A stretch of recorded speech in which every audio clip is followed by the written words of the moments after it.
마치 오랜 친구가 조심스럽게 말을 꺼내듯 이렇게 생각해 볼 수도 있지 않을까요?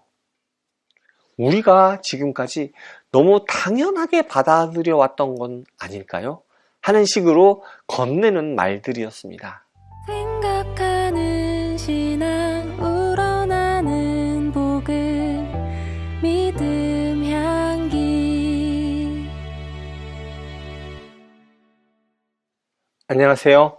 믿음 향기 채널에 오신 것을 환영합니다. 저는 이신영입니다. 제 채널에서 영상을 보시는 분들 중에 많은 분은 기독교인일 거라고 생각합니다. 아마도 기독교를 믿지 않으시는 분들은 아주 적을 것 같아요. 기독교 책을 소개하는 채널을 기독교를 믿지 않는 분이 보신다는 게 일반적이지는 않겠죠.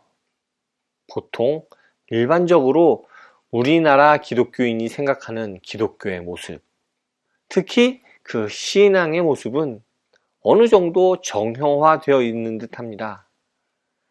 전지전능한 하나님과 말씀을 통해 우로부터 세상을 창조하시고 아담과 하와의 타락과 인간의 원죄, 십자가의 고난과 부활의 승리, 뜨거운 성령의 불, 이러한 것들을 믿으면 축복을 받고 사후에 천국에 가게 되고 등등, 사실 유심히 볼 필요도 없죠.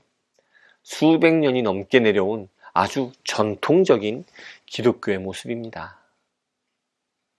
이런 전통적인 기독교의 모습은 잘못은 아닙니다만 한편으로는 그 한계도 있습니다.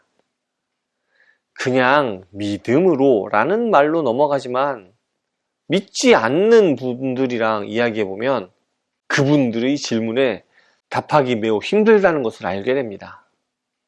결국 믿으면 돼 라는 식의 말로 회피하게 되는 것 같습니다. 그런 문제점을 그냥 놔두고 믿음이라는 말로 덮어두는 것으로 충분할까요?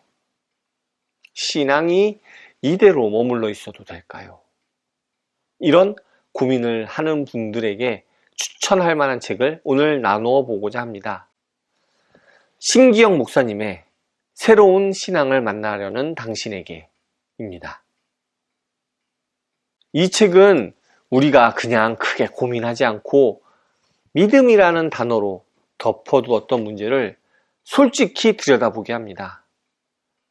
성경의 무오성에서부터 시작해서 하나님의 형상, 죄, 하나님의 정의와 사랑, 구원과 하나님의 나라 등 여러 가지 주제에 대해서 우리의 믿음을 돌아보게 합니다. 이 책에서 이야기하고 있는 몇 가지만 한번 이야기해 볼까요? 기존의 원죄에 대한 이야기는 우리의 존재가 타락해서 죄를 지을 수밖에 없는 존재임을 강조합니다. 이게 정통적인 원죄의 이해죠.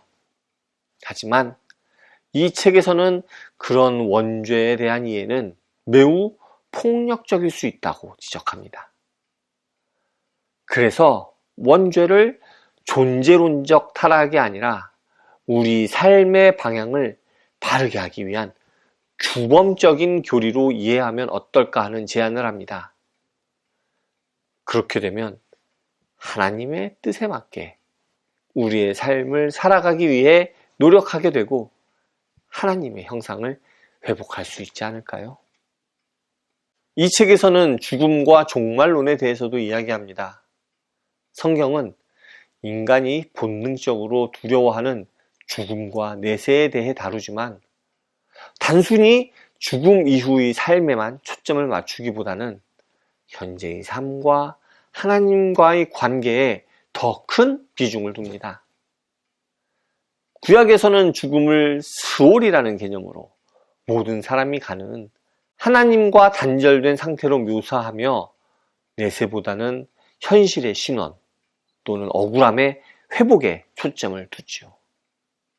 신약은 예수님의 부활을 통해 부활과 회복의 의미를 드러내며 이는 단지 내세에 대한 보장이 아니라 지금의 삶을 더욱 분별력 있게 살아가도록 이끄는 힘이 된다고 합니다. 결국 성경의 핵심은 내세에 대한 기대보다 하나님과의 관계 안에서 지금 이 땅에서 어떻게 살아갈 것인가에 대한 물음에 있지 않을까 제시합니다. 이 책을 읽으면서 저는 어떤 신선한 충격보다는 오히려 속이 따뜻해지는 공감과 안도감을 느꼈습니다. 마음 한켠에 남겨두었던 질문들이 이 책 안에서 조심스럽게 그리고 새롭게 다뤄지고 있어서 참 반가웠습니다. 특히 평소에 제가 막연하게 느끼던 믿음으로 덮고 하기에는 뭔가 설명되지 않는 부분들, 앞에서 얘기했던 원죄나 죽음, 구원 같은 익숙한 개념들에 대해 이 책이 보여주는 태도는 참 인상 깊었습니다. 앞에서 이야기했던 기존의 정통적인 원죄 교리도 좀 가만히 생각해 보면 불편한 부분이 있었거든요. 태어날 때부터 죄인이고 하나님 앞에 설 수 없는 존재라는 말이 나이가 들수록 폭력적인 교리가 아닌가 하는 생각을 하게 되었습니다.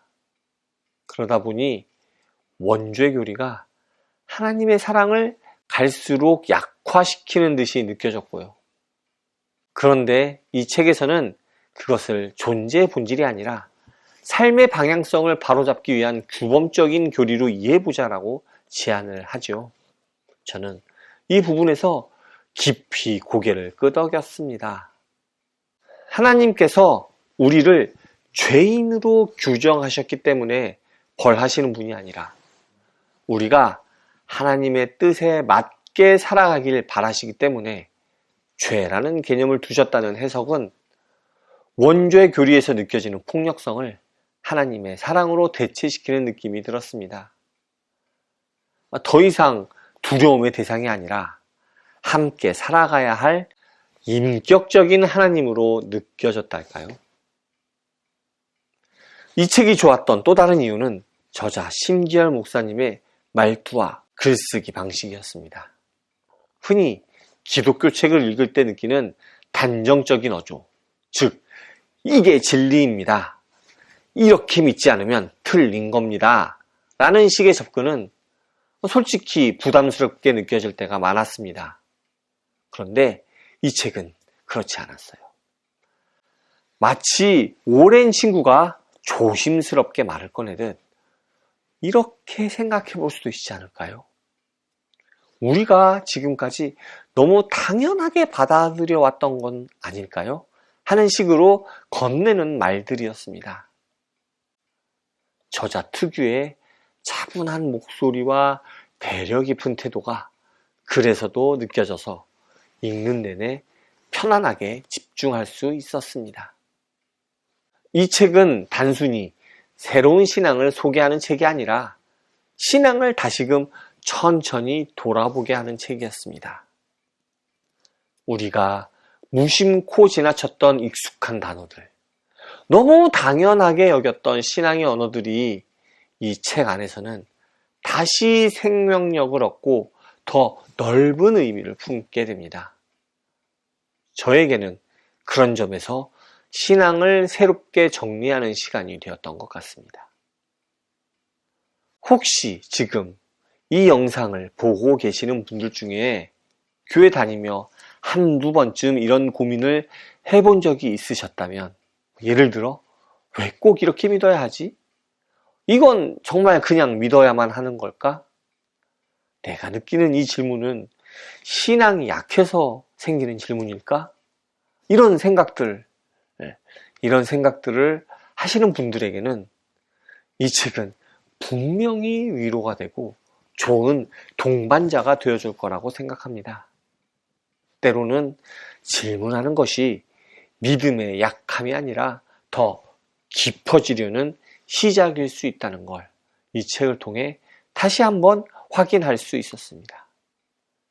그리고 그런 질문을 품은 이들에게 이 책은 무거운 답을 내려주는 대신 함께 고민해주는 따뜻한 친구처럼 다가옵니다. 오늘 준비한 내용은 여기까지입니다. 믿음 생활을 하면서 느꼈던 불편함, 또 의문에 대해서 다시 한번 숙고해보고 그렇게 신앙이 성장하는 기회가 되면 좋겠습니다. 감사합니다. 다음에 또 오세요.